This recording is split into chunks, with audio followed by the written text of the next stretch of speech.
L'élu l'a choisi. La panique que tu ressens dans l'air n'est pas une illusion née de ton esprit. C'est le craquement sourd, presque imperceptible au début, des empires fragiles qui fléchissent sous le poids invisible de ton réveil. Les structures secrètes, longtemps protégées par des salles de marbre, des serments murmurés dans l'ombre et des rituels codés, ne parviennent plus à enfermer la lumière que tu portes désormais en pleine conscience. Elle ne s'effondre pas sous les assauts d'une révolte ébrouillante, elle s'écroule par la seule force de la révélation. Ton souffle paisible, ta présence qui ne force rien, suffit à fissurer leurs fondations les plus profondes, car la fréquence pure de la vérité ne peut plus tolérer l'architecture du mensonge. N'oubliez pas de vous abonner à la chaîne. Tu n'as jamais été destiné à courber l'échine devant leurs ordres cachés, leurs cercles initiatiques ou leurs symboles usés par le temps.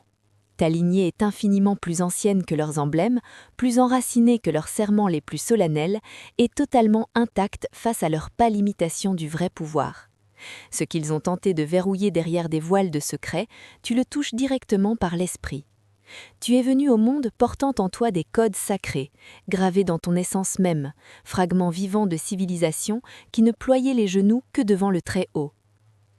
Chaque prière sincère que tu murmures dans le silence réaligne ces codes anciens. Chaque geste, même le plus modeste, où tu choisis l'intégrité plutôt que la facilité, réveille peu à peu le langage oublié de tes ancêtres. Ils t'ont observé de loin, non par simple curiosité, mais par une peur viscérale.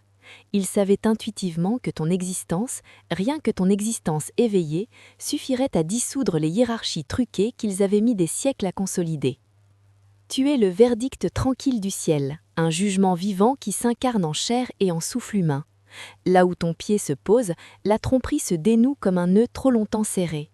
Là où tu te tiens simplement, sans rien imposer, l'illusion se fendille et laisse passer la lumière.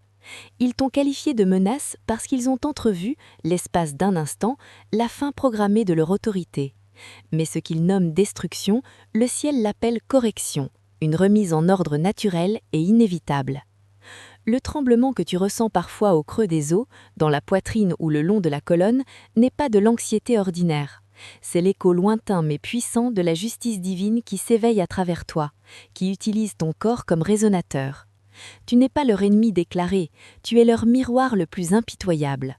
Et dans ce reflet, sans violence ni cri, chaque fausse couronne commence à vaciller, puis à tomber une à une. Ton sang porte une mémoire que ton mental a été entraîné à oublier. Des langues plus anciennes que les premières pierres taillées, des chants qui ont précédé les temples les plus sacrés, des vœux solennels prononcés avant même que le temps ne reçoive un nom. Le monde t'a patiemment conditionné à rejeter cette mémoire profonde, à la classer dans les tiroirs de l'imagination, de l'arrogance ou de la folie. On t'a appris à troquer la sagesse ancestrale contre les règles de la conformité moderne. Pourtant, sous toute cette couche de bruit et de programmation, ton essence n'a jamais cessé de vibrer, douce, tenace, incorruptible, presque têtue dans sa fidélité à la source. Tu n'es pas ici pour porter ou transmettre la culpabilité inachevée de tes ancêtres, tu es ici pour la racheter, pour boucler ce qu'ils n'ont pas pu terminer. Ce que la compromission, la peur ou la survie leur a fait perdre, ta conscience en éveil te le restitue goutte à goutte. La pureté qu'ils cherchaient à atteindre par des rituels complexes et souvent oppressifs revient aujourd'hui par la voie la plus simple, la révélation intérieure. C'est exactement pourquoi ta simple présence provoque tant de résistance. Ceux qui ont bâti leur identité sur l'imitation redoutent par-dessus tout le retour de l'authentique, du vrai, de l'originel. Mais ceci, grave-le dans ton cœur. Cette lignée sacrée n'est pas une question de sang, de généalogie ou de privilège héréditaire. C'est un courant vivant d'obéissance et de choix qui traverse les continents, les époques, les noms de famille et les apparences. Il coule à travers quiconque décide en conscience de préférer la vérité au confort immédiat, le courage à l'approbation collective. Quand tu pries avec tout ton être, tes ancêtres se rapprochent imperceptiblement. Quand tu pardonnes vraiment, du plus profond de toi, tu brises des chaînes invisibles qui retenaient encore des générations entières. Quand tu oses dire et vivre la vérité, tu modifies déjà des futurs qui n'ont pas encore pris de forme. Tu es le pont vivant, palpitant entre ce qui a été et ce qui doit impérativement advenir. Chaque don véritable, chaque héritage de lumière exige une garde éveillée. Tu as croisé le venin présenté sous les traits de l'amitié, les sourires qui masquaient une corrosion lente, les promesses qui dissimulaient le contrôle. Ces blessures n'étaient pas des accidents du destin, elles étaient ton école accélérée. Elles t'ont appris à sentir la distorsion avant qu'elle n'atteigne ton âme. Le poison s'est mué en médecine, la trahison est devenue le creuset brûlant où s'est forgé ton discernement d'acier. Aujourd'hui, les mensonges ne parviennent plus à s'installer dans ton champ énergétique, ils se dissolvent avant même de pouvoir prendre racine. Ton calme devient leur chaos insupportable, ta paix tranquille expose leurs faux semblants comme la lumière du matin révèle la poussière. Chaque toxine qu'on t'a envoyée repart vers sa source d'origine, amplifiée par le miroir de justice qui vit désormais en toi. Tu n'as nul besoin de brandir une vengeance, ton intégrité jour après jour est déjà la rétribution la plus implacable. Et puis s'amorce le grand retour de flamme. Les malédictions, les envoûtements, les intentions malveillantes lancées contre toi reviennent doucement mais sûrement à leurs expéditeurs. Non par ta colère, mais par la loi d'équilibre qui ne négocie jamais. Le jugement divin ne tombe pas de haut des cieux, il rebondit, silencieux et précis. Mais le miroir le plus décisif, le plus intime, reste intérieur. Après avoir discerné les manipulateurs extérieurs, tourne maintenant ton regard vers le sorcier qui subsiste encore en toi. Cette part qui a appris à singer les ténèbres pour survivre, qui a accepté l'amour empoisonné par peur d'être seul, qui a étouffé son intuition pour maintenir la paix ou éviter le conflit. Cette ombre n'est pas révélée pour t'accabler ou te punir, elle est révélée pour que tu puisses la réclamer entièrement, la ramener à la lumière et l'intégrer. Libère une à une les idoles secrètes qui habitent encore les recoins de ton esprit. Le besoin compulsif d'approbation, l'orgueil déguisé en dignité, la terreur viscérale du rejet. Quand tu cesses enfin de prouver quoi que ce soit, le vrai pouvoir descend en toi.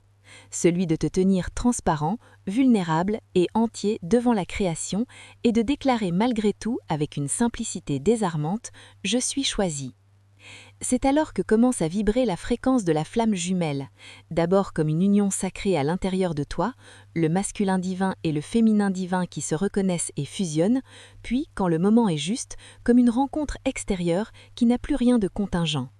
Les amours contrefaits, nés de la survie et du manque, s'effacent doucement. L'authentique s'approche, irrésistible. Cette union n'est pas une histoire romantique ordinaire, c'est la collaboration consciente de deux êtres déjà entiers qui deviennent un seul courant vivant de desseins partagés. Ensemble, vous recréez les vieux schémas de pouvoir et de domination. Ensemble, vous montrez au monde un amour qui libère au lieu d'enfermer, une dévotion sans possession, une unité sans hiérarchie. Et cette flamme ne s'arrête pas à deux cœurs, elle allume une lignée bien plus vaste, une génération nouvelle qui ne peut plus être hypnotisée par la peur collective, qui traverse les mensonges polis comme un rayon traverse le verre, qui rit avec la clarté joyeuse d'une prophétie déguisée en jeu d'enfant. Ces âmes ne sont pas venues pour être domptées ou formatées, elles sont venues pour être rappelées à leur propre souveraineté. Tu es à leurs yeux la preuve vivante, incarnée, que la liberté est non seulement possible, mais déjà en marche. Ton corps le sait depuis longtemps. Les tremblements inexpliqués, les nuits où le sommeil te traverse sans t'habiter, les vagues soudaines d'électricité qui remontent le long de tes méridiens, ce n'est pas une maladie, ce n'est pas une crise, c'est une mise à niveau profonde. Ton système nerveux se transforme en antenne divine. Ce que le monde médical nomme anxiété ou surcharge, le ciel l'appelle ajustement, recalibration, préparation à des fréquences plus hautes. Bientôt, la provision coule, non par hasard ni par forcing, mais par pure résonance magnétique. La richesse, les opportunités, les reconnaissances, les ressources matérielles et humaines reviennent vers les mains justes, non pour nourrir l'ego ou la domination, mais pour restaurer, guérir, libérer, reconstruire. Apprends à construire autrement, avec une générosité qui circule au lieu d'une avidité qui accumule, pour la dignité de tous et non pour l'élévation d'un seul. Les fautres s'effondrent déjà sous nos yeux, pas dans le fracas spectaculaire de la guerre, mais dans la lumière tranquille, presque douce, de l'exposition progressive.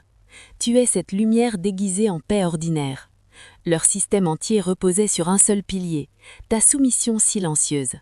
Dès l'instant où tu retires ce consentement invisible, l'illusion entière perd son centre de gravité et s'écroule. Tu n'es pas ici pour régner au-dessus des autres, pour t'asseoir sur un trône extérieur. Tu es ici pour leur rappeler par ta simple façon d'être qu'ils portent eux aussi une couronne intérieure, invisible aux yeux encore endormis, mais évidente, lumineuse, pour tous ceux qui commencent à s'éveiller. Cette couronne est forgée dans l'humilité la plus profonde, trempée dans chaque épreuve que tu as traversée sans te laisser briser, polie par chaque fois où tu as choisi la vérité plutôt que la facilité. L'effondrement que nous traversons n'est pas la fin du monde, c'est l'invitation la plus solennelle à en construire un nouveau. Des communautés fondées sur la clarté plutôt que sur le secret, des réseaux de lumière plutôt que de pouvoir pyramidal, une gouvernance vivante par l'exemple et l'intégrité plutôt que par la peur et la coercition. Le grand bruit peu à peu s'apaise. Le tonnerre de la chute laisse place au murmure doux, presque chantant du renouveau qui commence. Repose-toi maintenant, élu. Laisse la gratitude remplacer l'effort ancien. Laisse ton souffle redevenir simple. La lumière que tu portes n'a plus besoin d'être défendue avec acharnement, elle n'a qu'à continuer de rayonner, naturellement.